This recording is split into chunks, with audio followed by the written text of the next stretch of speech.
বাংলাদেশ জন্ম নিয়েছিল একটি গণতান্ত্রিক রাষ্ট্র হিসেবে সামনের দিকে এগিয়ে যাওয়ার জন্য। বাংলাদেশ জন্ম নিয়েছিল এই দেশে যারা দুর্বল, যারা অসহায়, যারা মজলুম, তাদের অধিকার রক্ষা করার জন্য। বাংলাদেশ বৈষম্যের বিরুদ্ধে দাঁড়িয়ে যুদ্ধ করে স্বাধীন হয়েছে এবং বাংলাদেশের এই যুদ্ধ আপামর জনসাধারণের যুদ্ধ ছিল। সেই যুদ্ধের মধ্য দিয়ে যে দেশটি তৈরি হয়েছে, সেইখানে আমি মনে করি, এবং আমার মতো আরো অনেকেই হয়তো আছেন যারা মনে করেন যে গণতন্ত্র ছাড়া এই দেশের সামনে আর কোনো বিকল্প নাই, এবং গণতন্ত্রহীন একটা দেশের মধ্যে সব ধরনের অপশক্তি মাথাচাড়া দিয়ে ওঠে। মানুষ নিজের জন্য কখনো খারাপকে বেছে নেয় না, মানুষ নিজের জন্য কখনো ভুল কিছুকে বেছে নিতে চায় না। মানুষ দিনের শেষে বাঁচতে চায়, নিজের যোগ্যতা অনুযায়ী বিকশিত হতে চায়, সে সকল ধরনের প্রভাব মুক্ত থেকে নিজের মনের স্বপ্নকে সফল করতে চায়। এবং সেই রকম একটি পরিবেশ তৈরি করার জন্য আমি মনে করি যে বাংলাদেশে নির্বাচন খুবই জরুরি, এবং সেই নির্বাচনের সময় বাংলাদেশে তারেক রহমানের উপস্থিতিও জরুরি।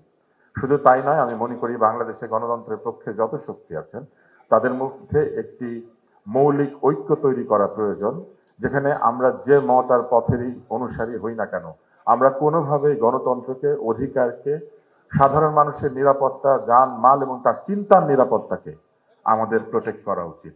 একটি দেশ বড় হয় তখন যখন একটি দেশের মানুষেরা স্বাধীন চিন্তা করতে পারে, সৃজনশীল কাজ করতে পারে, এবং সৃজনশীলতার মধ্য দিয়ে পৃথিবীতে তার নামকে উজ্জ্বল করে তুলতে পারে।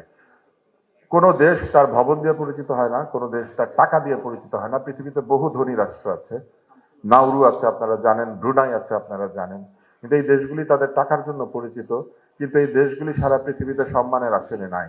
কিন্তু আপনি দেখবেন ফিনল্যান্ডের মতো একটা দেশ আছে, যেখানে অতি অল্প সংখ্যক মানুষ, কিন্তু তারা নিজেদেরকে দাবি করে যে তাদের হেলসিঙ্কি হচ্ছে পৃথিবীর ক্রিয়েটিভ ক্যাপিটাল। তারা বলে পৃথিবীতে যা কিছু সুন্দর তার অধিকাংশ তারা ডিজাইন করে। আমি মনে করি বাংলাদেশের এই সম্ভাবনা আছে, যে দেশে 17 কোটি মানুষ, 18 কোটি মানুষ, কিংবা 20 কোটি, আমরা তো আদমশুমারিতে মিথ্যা কথা বলেছি। এই মিথ্যা সংস্কৃতি থেকে বের হয়ে এসে আমাদের সত্যের সংস্কৃতিকে দাঁড় করাতে হবে। আর সকল গণতান্ত্রিক প্রতিষ্ঠানকে, সংবাদপত্রের উপর আঘাতকে, সাংস্কৃতিক প্রতিষ্ঠানের উপর আঘাতকে আমাদের নিজেদের উপর আঘাত বলে মনে করতে হবে। আজকের এই আয়োজনকে আমি ধন্যবাদ জানাতে চাই, এই কারণে যে এখানে তারা সকলকে ডেকেছেন, সমালোচনা শুনতে চেয়েছেন। সমালোচনার সময় আছে আসলে। আমি মনে করি যে সমালোচনা ব্যতি রেখে কোনো প্রতিষ্ঠান, কোনো ব্যক্তি কিংবা কোনো রাজনীতি নয়।